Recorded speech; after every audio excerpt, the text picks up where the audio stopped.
Withdrawing money from your Capital One account to your bank account is a straightforward process. Follow these steps to complete your transfer. Step 1. Log into your Capital One account.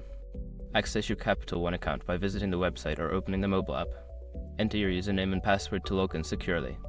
Step 2. Navigate to the transfer section. Once logged in, find the transfers option in the main menu. This is typically located under the accounts or payments section depending on the interface. Step 3. Select your accounts. Choose the Capital One account from which you want to withdraw money. Then, select the external bank account where you want the funds to be transferred.